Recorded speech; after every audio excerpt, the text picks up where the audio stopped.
I dug deep into various professions. One of the professions I looked at was the job of being a career counsellor. And career counselling is interesting because at one level it's the most important job in society. It's the job that tells you what job you should do.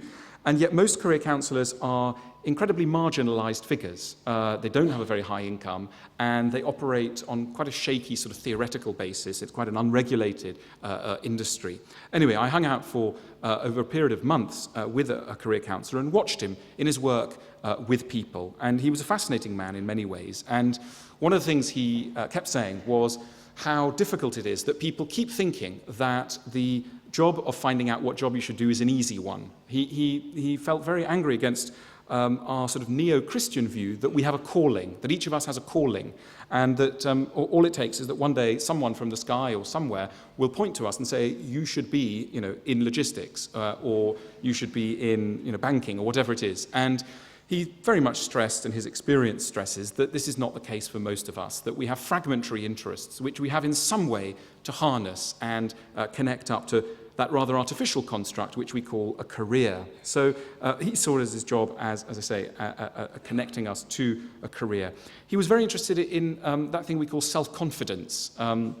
When I first heard of his interest, I got rather frightened, imagining a sort of Oprah Winfrey-style motivational approach. But it was very interesting watching him working with people.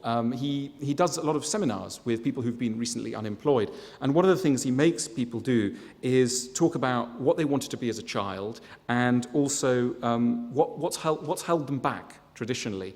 And this is really weepy stuff when you start to ask people these simple, big questions. We could try it here.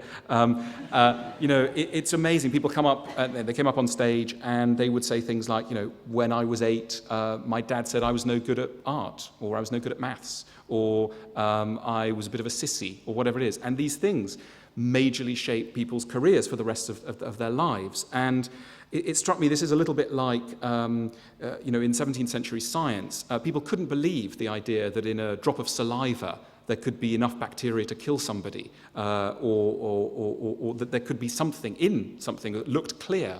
And I think that we're just waking up now to the enormous richness, complexity of human psychology, and that little remarks, etc., can throw a human being off course, and that really, ultimately, what this leads to is waste of lives, and that there's an unbelievable waste of life going on all the time, and that the goal of a modern functioning economy is essentially to harness its strengths. And we're not yet very good at that. And career counselling, on the whole, is a bit of a disaster.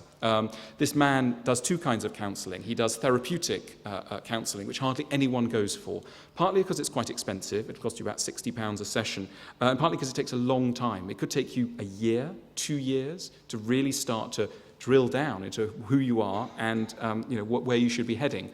And most of us want quick answers. So that's very, very sad. And the other thing is that most companies, at least, rely on psychometric testing, which I grew to be rather suspicious of. You fill in a sort of questionnaire, you do some puzzles and tricks and things, and then a computer reads it, and by the evening you get told that you should work on a North Sea trawler or something that you never considered before. So on the whole, a very arbitrary idea of pigeonholing people. And so the real limits of career counselling. There's a sort of awe-inspiring, frightening quote by Max Weber where he's talking about human fulfillment and potential. And he's talking about the lack of very fulfilled people throughout history. And he talks about Goethe, the epitome of a fulfilled man. And he says Goethe is the example of a sort of human being who comes along once every 1,000 years. Now that's a rather low hit rate. I'm just taking you through some of the areas that I went to look at. I went to look at the world of biscuit making. I hung out for, again, a few months with nice people at United Biscuits. United Biscuits, the UK's largest biscuit manufacturer, and they're the second largest in bagged nuts. They make things like McVitie's, Go Ahead, Twiglets, and they make Skips, which is good. And I followed them. They were launching a new biscuit called the Moment, or Moments. I don't know if any of you know Moments. You shouldn't, because they're very precisely targeted at women between the ages of 28 and 35 with small children on a very low income living in the north, who... All biscuits have personalities, marketing-driven personalities, and so hopefully, as I say, none of you have had a moment. And so I watched them. I wanted to look at the issue of meaning and what happens to meaning in a very large organization. There are 15,000 people making biscuits. And one of the things I think we really want from our jobs is that they feel meaningful. And you'll often hear people saying, I'm not satisfied with my job, it pays okay, but it's not meaningful. I feel that meaning is missing. And I pondered this word because I kept coming across it in different workplaces. I kept coming across that word, meaning, meaningfulness. And I thought, what are people getting at here? And I think that ultimately, I'm just throwing this out really, I think ultimately what we want to do through our work is to help other people. I think that, though economics presents us as simply selfish individuals out to maximize our own income, really what we want to do, or secondary, very powerful drive we have, is to help other people. Now, that doesn't just mean becoming a doctor or a nurse or saving the developing world.